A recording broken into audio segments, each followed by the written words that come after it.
La boucle locale est la partie comprise entre le client et le centre local de rattachement du réseau de France Télécom. On distingue 3 zones essentielles: la partie branchement, la partie distribution et la partie transport. La partie branchement est la partie reliant les clients au point de concentration. Ces liaisons sont réalisées avec des câbles en cuivre de faible capacité. Et comment sont faits ces câbles en cuivre? Les lignes sont toujours composées d'une paire de fils, un positif, un négatif, pour transmettre la voix et les données sous forme de fréquences. En France, la plupart des câbles sont organisés par regroupement de 7 paires de fils de cuivre. Cette structure permet d'optimiser le diamètre des câbles. Suivant la capacité recherchée, les câbles reproduisent ce type de regroupement par multiples de 7. Mais dans un chalet en haute montagne, on doit amener un câble jusque là-bas? La connexion n'est pas toujours possible par câble. En zone montagneuse, par exemple, on utilise la transmission radio. Des équipements émettent et reçoivent les communications par faisceau hertzien. C'est la boucle locale radio. Au-delà du point de concentration commence la partie distribution. Des câbles de moyenne capacité relient les points de concentration à un sous-répartiteur. En amont de la partie distribution, on découvre la partie transport. Chaque sous-répartiteur se connecte à un répartiteur via un câble de forte capacité. Le répartiteur centralise les requêtes des sous-répartiteurs et transmet les informations que lui fournit le commutateur d'abonnés. Les commutateurs à autonomie d'acheminement sont capables de mettre eux-mêmes les clients en relation. Le répartiteur centralise les branchements de tous les clients. Comment ça? Chaque paire de cuivre correspondant à un client est reliée au répartiteur grâce à une jarretière. C'est ainsi que 2 correspondants sont reliés.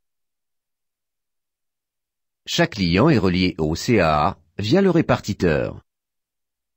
Les structures en arborescence permettent de répondre aux besoins d'un grand nombre de clients. Cette structure tient son nom de sa ressemblance avec la disposition d'un arbre. Certains clients ont des besoins plus spécifiques en termes de débit et de fiabilité.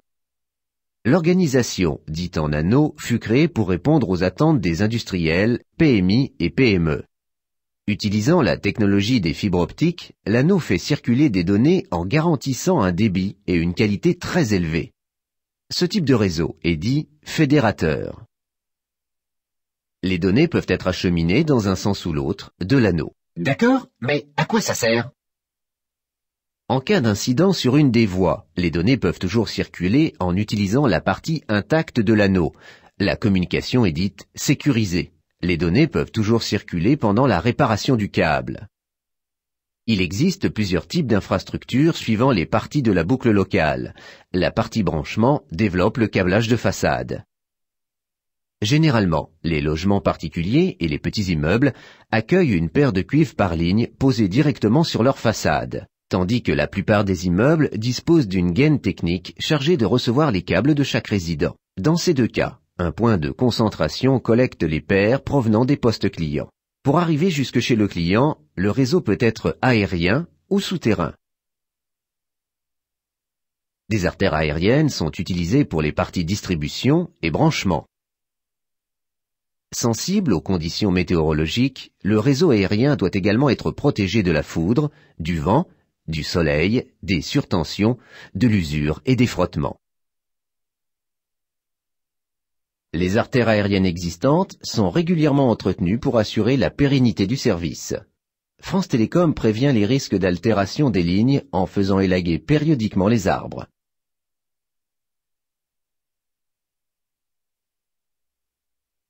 Le réseau souterrain permet de franchir certains obstacles sans dénaturer le paysage. La pose de câbles en pleine terre ou bien par tirage dans des gaines spécifiques, tubes, canalisations, chambres en béton et chambres en plastique, fait appel aux techniques du génie civil. Les solutions souterraines sont employées pour les parties distribution et transport en raison du gabarit des câbles de grosse capacité. Pour protéger ce type d'infrastructure, des systèmes sont utilisés à divers niveaux du réseau. Les câbles sont raccordés entre eux au moyen d'une épissure protégée par un manchon étanche.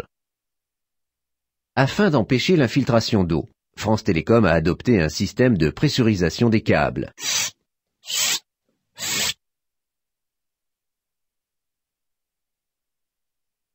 Si un câble est endommagé, l'air sous pression s'échappe et interdit à l'eau d'y pénétrer. La chute de pression au niveau d'un câble est le signe d'une défaillance. L'alerte est aussitôt donnée. Alerte! Alerte! Les informations concernant les réseaux de la boucle locale sont stockées sur papier et sur ordinateur. C'est par là! Des applications informatiques permettent de superviser la boucle locale. Les anomalies sont signalées aux exploitants de la boucle locale. Ces bases descriptives informatisées fournissent les schémas, les itinéraires des câbles et identifient toutes les installations des clients. La maintenance est facilitée par la remontée automatique des alertes ressources. Les flux de capacité sont contrôlés. Chaque paire de transport, distribution et branchement renvoie des indications détaillées. Le dégroupage de la boucle locale est la location de cette partie du réseau de France Télécom à d'autres opérateurs. La partie du réseau rendue accessible est comprise entre le répartiteur et le client.